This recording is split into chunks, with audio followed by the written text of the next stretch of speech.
He's running for mayor of San Francisco. And boy, San Francisco needs some new leadership, I think. So many people are part of our show and our community who are in San Francisco and voters. And I'm really excited to be able to spend a few minutes with Mark Farrell, everybody. Hey, Mark. Congratulations on getting into what is a really competitive race. I wanted to hear you speak live. It's funny, I was going to go to this meeting that you had with Stephanie and Rowan Trollope, who I have mad respect for. I've known them for many years, and I guess Steph put on quite the show where you were able to really talk about the issues in a big way. So we'll try to get to as much as we can here in our limited time. Homelessness is something that comes up a lot. It's a front and center issue for you and in your platforms that you've articulated, homelessness and crime. I'm wondering if you can just give us an overview of how you would employ strategies. And, this is the Supreme Court is talking about this now, right, Mark? They're talking about the fact that localities and municipalities may be restricted in terms of what they can do. What would be your plan, assuming you're unrestricted in how you could attack this? Well, first of all, Mark, thank you for having me on today. It's great to be with you and a longtime fan and listener. In terms of our homeless situation here in San Francisco, I would point to when I was mayor in 2018, and I took out all the large tenant encampments in San Francisco in 6 months. I will do it again as mayor next year. I believe we need to treat these individuals with compassion and with respect. I mean, these are sons and daughters on our streets for sure. We need to offer them shelter and housing. But if they refuse that offer of shelter and housing, I believe we need to take their tents away and make San Francisco a place where our sidewalks once again belong to everybody. They belong to families in our neighborhoods. They belong to the elderly. I'm very sensitive. My father's 87 here in San Francisco. I don't want him to have to walk out onto the street to avoid a tenant encampment in his commercial corridor, to avoid the feces or the needles or any of the attendant issues that happen on the sidewalks. When we did it in 2018, it worked. We got a lot of people into shelter, a lot of people off the streets. But at the end of the day, nobody is getting better sleeping in tents at night. The health issues that exist, the crime between rape and arson and every other issue imaginable, in my opinion, and in my San Francisco and my vision for our city, is we focus on helping these individuals actually get better. Right? Allowing them to continue to sleep on the streets of our city in tents is not having them get better. It's actually making them worse. And we need to actually get them off the streets, into shelter, and also clean up our sidewalks for the rest of our city. Why has this problem gotten worse, Mark, given the tremendous amount of money, billions and billions, tens of billions of dollars have been spent on this? Look, it's a challenging issue to be sure, but what I would say the main thing we are missing is leadership. We're missing leadership inside of City Hall on a number of issues, whether it relates to public safety, street conditions. And as I think about street conditions, it's homeless, and it's also the drug crisis that now exists on our streets with fentanyl that has completely changed the game.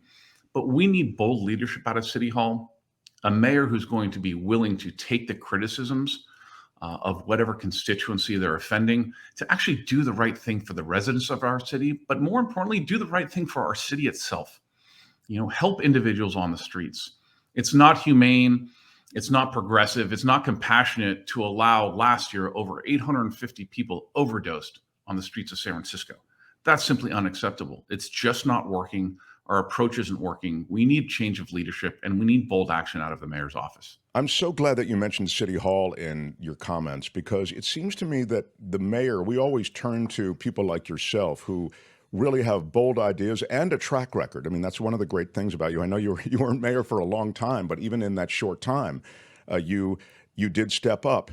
But it seems that San Francisco is a city not unlike some other cities where you're a bit beholden to other parts of City Hall, if I can, meaning you only have so much power as mayor. We look to you as Batman to kind of clean up Gotham City, but in this case, Batman's hands are tied a bit. Do you need, I guess would be my question, other leadership voted in to sort of support your term as mayor should you become mayor of San Francisco? Look, obviously, you want other elected officials that share the same point of view, the same vision for the city of San Francisco as yourself. It makes everything easier inside of City Hall. But what I would suggest to you is at the end of the day, regardless of, in particular, I think you might be alluding to the Board of Supervisors, regardless of who's elected, and there are some consequential elections happening for the Board of Supervisors this November as well. For the last 30 years, we have had, by San Francisco standards, a progressive Board of Supervisors and a moderate mayor. And I would only suggest that it's been the past few years where nothing has really gotten done at all. And we've had the stagnation and stalemate and a one big blame game. It sounds like, oftentimes the rhetoric coming out of Congress. And that has no place here in San Francisco. We're paid as elected officials by the residents of our city to work together. And the honest reality is, as someone who was a member of the Board of Supervisors, as someone who was mayor of San Francisco, 90% of what the mayor does not involve the Board of Supervisors. You are running your city departments. You're setting vision, setting policy, working with department heads, working with their staff, working to implement that vision and holding people accountable. When I took out the 10 encampments in 2018, it wasn't with the assistance or the guidance or a law through the Board of Supervisors. It was through working with my department heads as mayor. And that's the type of leadership that we need back in City Hall. The Board of Supervisors is a critical part of the functioning of our city government. It is the legislative body, so new laws that get passed have to go through the board. The budget every year has to be approved by the Board of Supervisors, and those relationships matter. But at the end of the day, what we need more than anything is finally strong leadership from the mayor's office. Let's stop talking about ideology and focus on labels. Let's actually get things done. Let's really make a difference for the residents of our city once again. That has to be the approach, and why I'm excited to be running again. The corruption and incompetence that seems to have typified San Francisco of late. I wonder if you could speak to that. I mean, how do you root that out? Do you see it as the issue that a lot of San Franciscans see it as? Look, it is a major issue. And more than anything, it's individual acts of crime. But I think the central point is that it erodes residents' faith in our government. When you have people being arrested, on many different city departments, that's a problem. They're individual problems, for the individual crimes they're committing. But again, to me, it's the ethos and the culture and the sentiment that you're creating in San Francisco that all government officials are that way. And obviously, that's not the case. We have well north of 30,000 city employees, and the vast majority of them are there doing the right things. But we have to root this out. It has to be a priority. And I believe it starts and stops with certainly the mayor, but also the department heads. They have to take charge of their own departments and make sure that they are creating a culture where crime, obviously, graft, unacceptable inside of City Hall. As a mayor, I will absolutely do that. Again, we are missing that core tenet of leadership out of City Hall that will not only talk the talk, walk the walk, but actually hold people accountable inside of City Hall for the actions of their employees. And I'm looking forward to doing that. Making the city safe is something that you speak a lot about, and you've even touched on it here for elderly people who want to just walk to the corner. They want to feel safe. We have such a gorgeous city in San Francisco, and it's such a beautiful place to walk, and it is one of those magical cities in all the world. And so putting more cops on the street, putting cops in strategic locations, getting more cops has been an issue. I mean, we don't have enough cops in San Francisco. I wonder if you can speak to the issue with police and hiring and also the management of police, because obviously you as mayor have to work well with the police department. Oh, without a doubt. And you're absolutely right. I'm running for mayor because I believe, the iconic city that San Francisco always has been, it's within our grasp. We need new leadership in City Hall to get there, though. We've really slid the last 6 years as a city in terms of public safety and street conditions. Our economy ranks dead last amongst major U.S. cities post-COVID. So there's a lot of work to be done, but it's there for the taking if we have new leadership and strong leadership. In terms of our police department, look, we are so blessed by the men and women in our police department that literally put themselves on the line for us every single day. I believe the core issue is that we don't have enough police officers to begin with right now.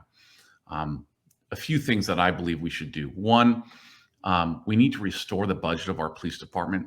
This mayor 2 years ago stripped $120 million out of our police department budget, which was approximately 20% of the budget that year. right now asking for another 10% budget cuts across the board, in my opinion, that's simply the wrong priority. I believe it's government's number one job to protect our residents, and I will do that as mayor and restore that budget immediately. And or as important and attendant to that is the staffing levels. When I was budget chair for 4 years and became the longest serving budget chair in our city's history, and then right after that, unfortunately, after Mayor Lee passed away when I became mayor in 2018, we grew our police department to record staffing levels. We had over 2,300 officers in our police department. Since I left office as mayor in 2018, we've lost over 600 police officers from our department. So our staff is down approximately 25% and growing. We need to do something completely different. We need a change of leadership at the top that will actually fight for our police department, that will fight for the budget dollars, that will actively recruit and make law enforcement in San Francisco a career that we're all supportive of once again, that our community rallies behind. As one of the things growing up here in San Francisco, I am lucky to know many members of our police department and our fire department and our sheriff's department that I grew up with. They are amazing people that chose a career to protect the residents of San Francisco. I believe we need to honor that. We need to support our public safety officers. We haven't done that the last 6 years, and I'll bring it back to City Hall.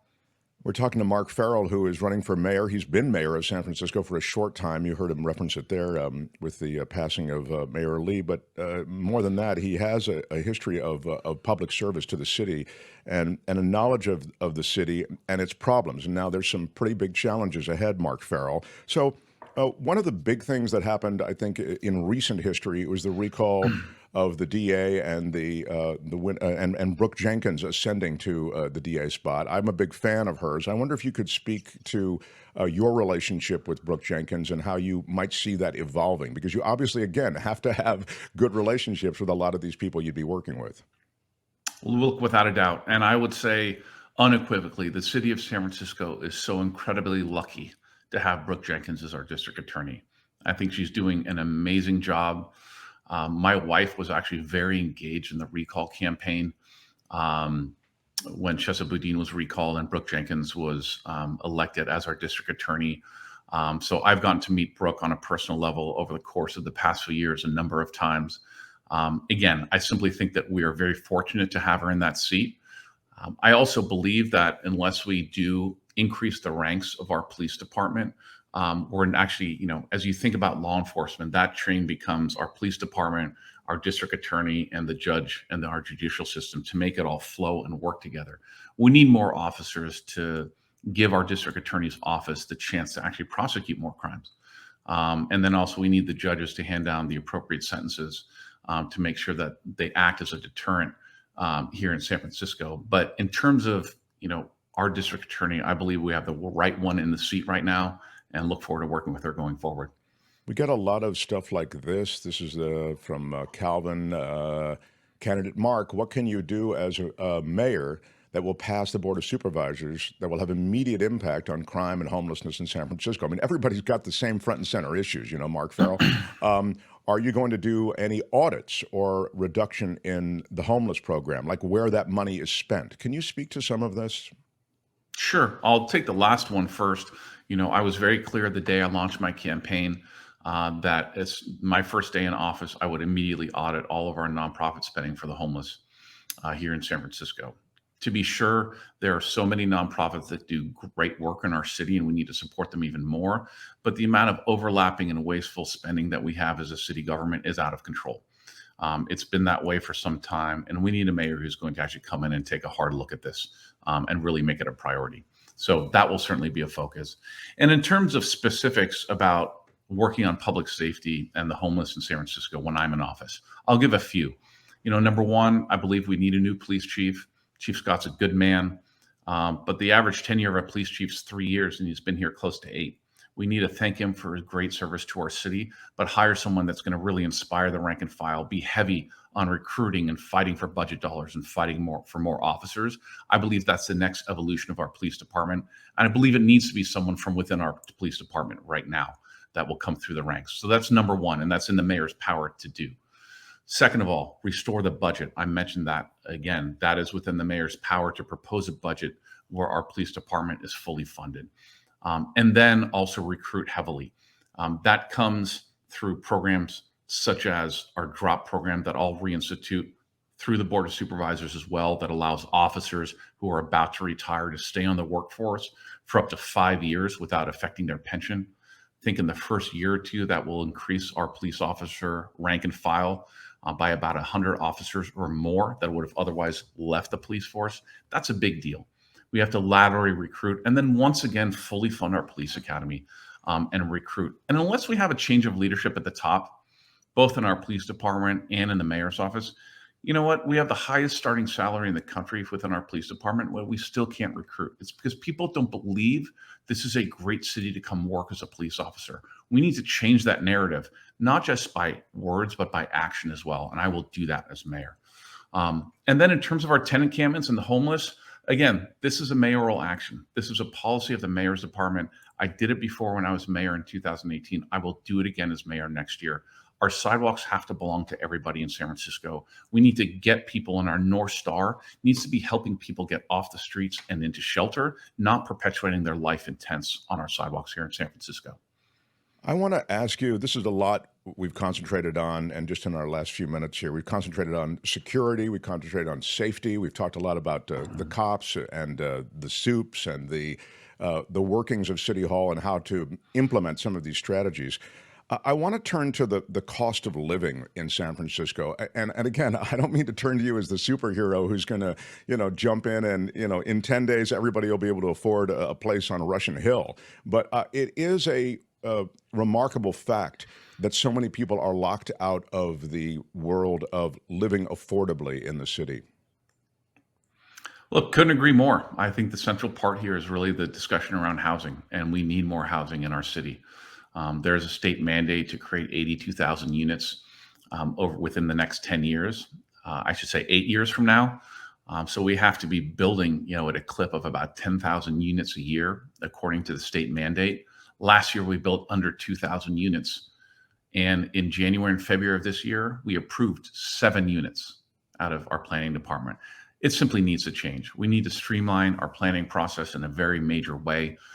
We need to focus on upzoning in the financial and south of market districts and increase density throughout our city, but really focus on those neighborhoods where we can add massive density, really build up and create a different environment and a different future at the same time for the downtown of San Francisco that has been utterly decimated under this mayor's administration. There's been no proactivity. And, one of the scariest parts of living in San Francisco right now is to go downtown. Tuesday, Wednesday, Thursday are the heavy office days. It's still incredibly empty. But otherwise, it's a veritable ghost town. But I believe with the right approach, again, with the right leadership inside of City Hall, with the right policies in place, we can turn San Francisco around and bring our city back where everyone can get excited about our future once again. And that's a San Francisco I'm excited to lead. Yeah, well, we'd all love to see it. There are buildings and chunks of buildings that are sitting vacant, though, Mark. I mean, there's a weird fact that these ghost buildings exist throughout San Francisco, and I wonder if you could speak to that. Is there anything the mayor and you could do as mayor to address this? No, absolutely. Look, as you think about downtown, first of all, unless you concentrate on public safety and street conditions, the reality is we're not going to create an environment where employers or employees will want to come back en masse to the downtown core. Certainly, the reason we've lost conventions, which in turn support all of the restaurants and the hotels in the downtown core, is because of public safety and street conditions. So it continues to reverberate as the number one and number two issues that I believe we need to focus on.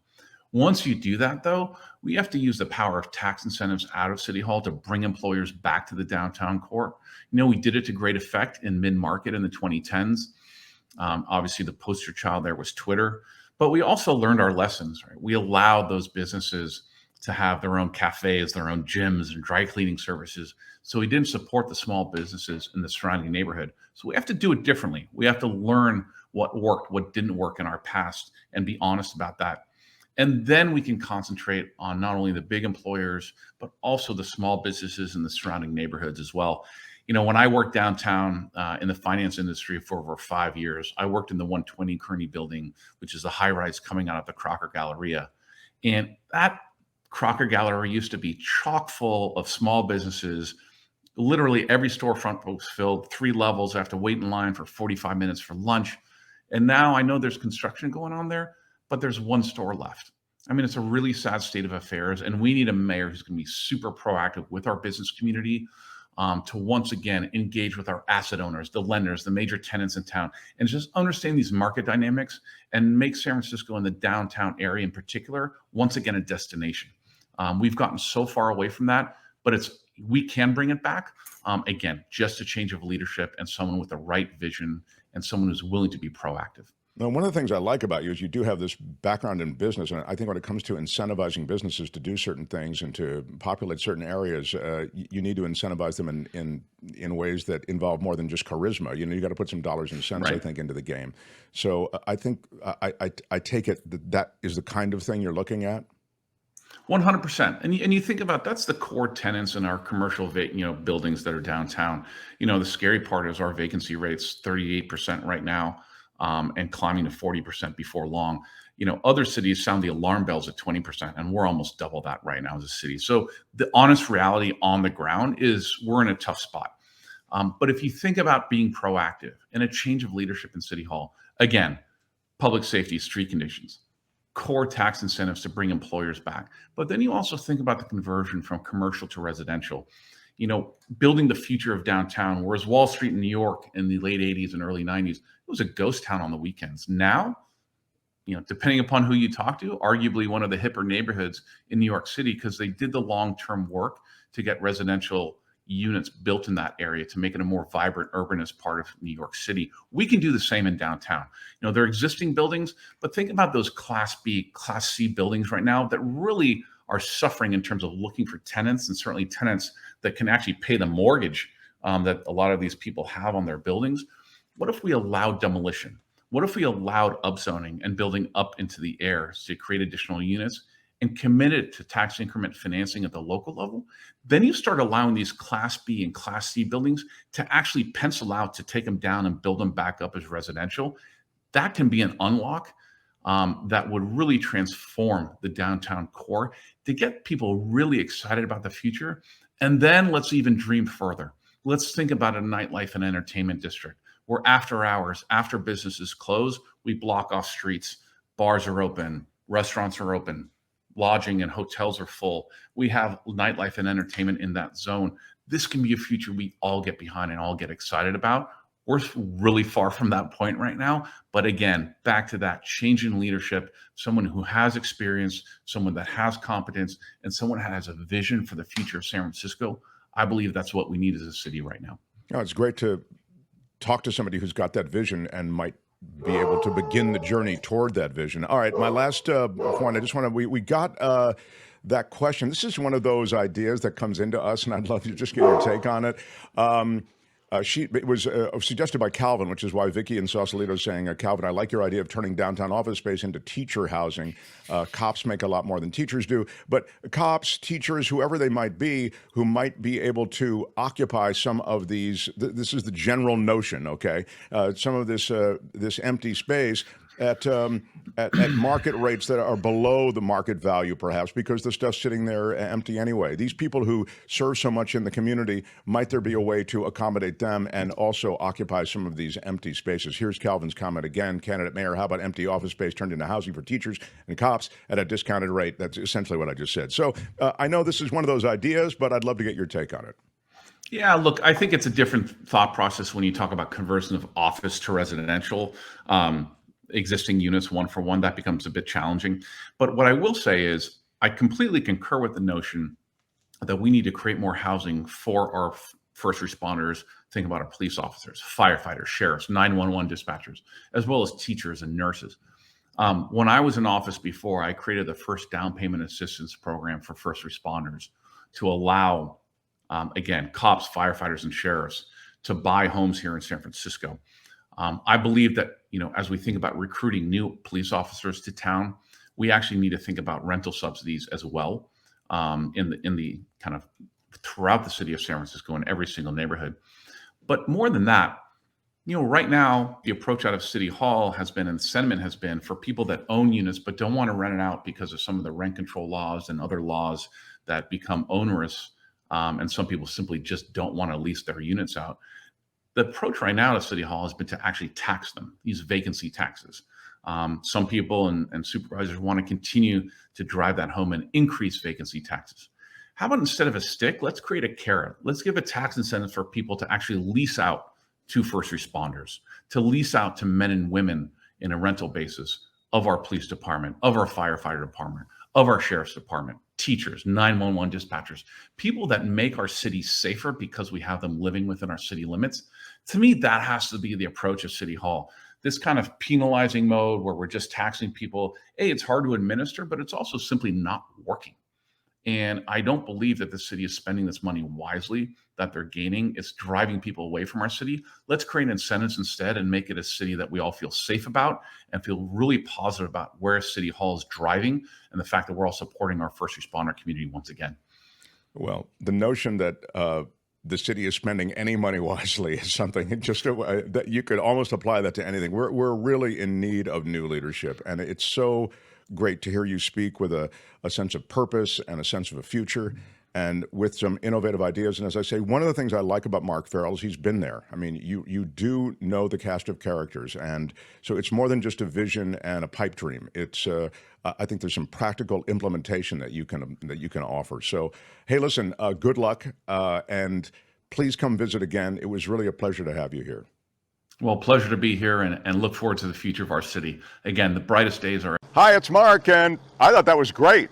Hit the notification bell. You'll know whenever there's a new video being dropped, and please subscribe to our channel to help us save the universe.